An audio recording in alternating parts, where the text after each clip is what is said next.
तो what's up wrestle fans, welcome to wrestle bulletin. तो guys आपको पता होगा कि WWE में किसी भी सुपरस्टार का सक्सेसफुल होना उसके टैलेंट से ज्यादा इस बात पर भी डिपेंड करता है कि बैक स्टेज क्रिएटिव टीम और कंटेंट चीफ उसे किस तरह से पुश देना चाहते हैं। और जिन सुपरस्टार्स के सर पर कंटेंट चीफ का हाथ होता है उनके सक्सेसफुल होने के चांसेस भी काफी ज्यादा होते हैं। बट अगर कंटेंट चीफ और क्रिएटिव टीम किसी सुपरस्टार पर गिव अप कर दे तो उसका कितना बुरा हाल हो जाता है वो भी हम लोगों ने देखा ही है। तो इस वीडियो में हम लोग ऐसे ही 7 सुपरस्टार्स के बारे में बात करेंगे जिनको स्टार्टिंग में WWE ने नेक्स्ट बिग थिंग की तरह दिखाया, बट कुछ टाइम बाद WWE ने उनके ऊपर गिव अप कर दिया, जिसके बाद वो सुपरस्टार्स फ्लॉप हो गए। बट इस लिस्ट की स्टार्टिंग से पहले अगर किसी ने अभी तक चैनल को सब्सक्राइब नहीं किया है तो चैनल को सब्सक्राइब जरूर कर देना। तो अब बिना देरी के स्टार्ट करते हैं लिस्ट में सबसे पहला नाम आता है ऑस्टिन थ्योरी का। तो गाइज ऑस्टिन थ्योरी की सक्सेस और डाउनफॉल दोनों किसी से छुपा नहीं है, क्योंकि विंस मैकमैन जब तक WWE में थे तब तक उन्होंने ऑस्टिन थ्योरी को टॉप स्टार बनाने के लिए अपनी पूरी जी जान लगा दी थी, जिसके लिए उन्होंने ऑस्टिन थ्योरी को यंगेस्ट यूएस चैंपियन भी बनाया और उन्हें जॉन सीना के अगेंस्ट रेसलमेनिया में जितवाया। और तो और ऑस्टिन थ्योरी को मनी इन द बैंक भी जितवाया गया। और अगर विंस मैकमैन थोड़े और दिन WWE में टिक गए होते तो ये बात कंफर्म थी कि ऑस्टिन थ्योरी बहुत जल्द वर्ल्ड चैंपियन भी बन गए होते। बट विंस मैकमैन के जाने के बाद ट्रिपल एच ने ऑस्टिन थ्योरी पर से टॉप स्टार बनने का भूत उतार ही दिया। और अब ऑस्टिन थ्योरी स्मैकडाउन पर एक ऐसी टैग टीम का हिस्सा है जिसके बारे में फैंस ज्यादा केयर भी नहीं करते हैं। बट होप है कि ट्रिपल एच के पास ऑस्टिन थ्योरी के लिए अच्छे प्लान्स होंगे फ्यूचर में, क्योंकि ऑस्टिन थ्योरी का फ्यूचर बहुत ही लंबा है अभी WWE में, जिसमें उनको एक बार फिर से टॉप स्टार बनाने की कोशिश WWE जरूर करेगी।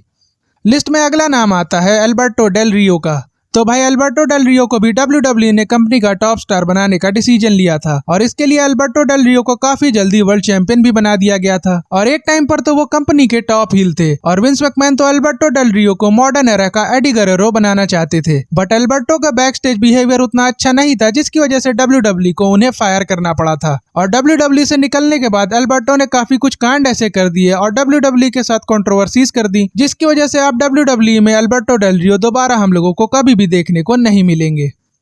अगला नाम है जैक स्वैगर का। तो गाइस जैक स्वैगर का नाम भी WWE में 2009-10 के आसपास काफी ज्यादा पॉपुलर था, क्योंकि WWE उन्हें डेब्यू के बाद से ही काफी बढ़िया पुश दे रही थी, जिसकी वजह से उन्होंने रेसलमेनिया में money in the bank contract भी जीता और सक्सेसफुली कैश इन करने के बाद वो बहुत जल्द वर्ल्ड हैवीवेट चैंपियन भी बन गए थे। बट ये चैंपियनशिप रन जैक स्वैगर के लिए उतना ज्यादा खास नहीं था, क्योंकि इनके मैचेस बोरिंग होते थे, जिसकी वजह से जैक स्वैगर का फैंस के साथ कनेक्शन ही एंड हो गया और फैंस ने वर्ल्ड चैंपियन के बारे में केयर करना ही छोड़ दिया था। और जैक स्वैगर माइक पर टॉप हील की तरह प्रोमोज भी कट नहीं कर पाते थे, जिसके लिए उन्हें मैनेजर भी दिया गया था, बट कोई भी चीज उनके लिए काम नहीं की। और उसके बाद WWE ने उनके ऊपर गिव अप कर दिया, जिसके बाद वो WWE में जॉबर बनकर रह गए थे, जिसके बाद उन्होंने WWE लीव करके AEW को ज्वाइन करने का डिसीजन ले लिया। लिस्ट में अगला नाम आता है सिन कारा का। तो गाइस सिन कारा को भी WWE ने स्टार्टिंग में नेक्स्ट बिग थिंग की तरह हाइप किया था और इनको WWE रे मिस्टीरियो का रिप्लेसमेंट बनाना चाहती थी, जिसके लिए WWE ने इनकी एंट्रेंस को काफी ज्यादा यूनिक बनाया था और यहाँ तक कि इनके मैचेस की लाइटिंग भी डिफरेंट होती थी। बट फैंस कभी भी सिन कारा की गिमिक के साथ कनेक्ट नहीं कर पाए थे, जिसके बाद सिन कारा को फैंस का रिएक्शन मिलना धीरे धीरे कम हो गया और फिर WWE ने सिन कारा को रे मिस्टीरियो के साथ टैग टीम में भी बुक किया। बट ये आइडिया भी WWE के लिए वर्क नहीं किया और इसके बाद सिन कारा भी WWE में जॉबर बनकर रह गए थे, जिसके बाद उन्होंने 2019 में WWE छोड़ के AEW को ज्वाइन करने का डिसीजन ले लिया।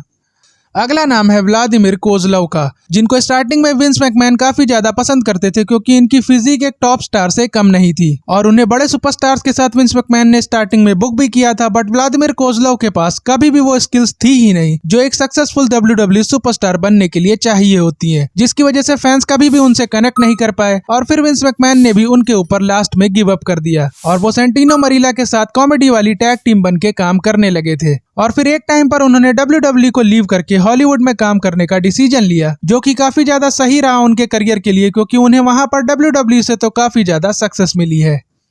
लिस्ट में सेकंड लास्ट नाम आता है रोंडा राउजी का। तो भाई रोंडा राउजी का नाम इस लिस्ट में सुनकर कई सारे लोग शॉक हो गए होंगे, बट रोंडा राउजी को जिस तरह से WWE ने हाइप किया था उस तरह से उनका करियर बिल्कुल भी नहीं रहा है, क्योंकि WWE उन्हें फीमेल डिवीजन का ब्रॉक लेसनर बनाना चाहती थी और स्टार्टिंग में उन्हें उस तरह से बुक भी किया गया था। बट बाद में विंस मैकमैन के प्लान्स रोंडा राउजी को कभी भी समझ में नहीं आए थे, जिसकी वजह से रोंडा राउजी स्टिल विंस मैकमैन और उनकी टीम को हेट करती है और इसी रीजन की वजह से उन्होंने काफी जल्दी WWE छोड़ दिया था। बट अब शायद ट्रिपल एच के अंडर काम करने के लिए आने वाले 1-2 सालों में वो अपना रिटर्न WWE में कर सकती हैं, बट इसको 100% कंफर्म अभी से नहीं बोला जा सकता है।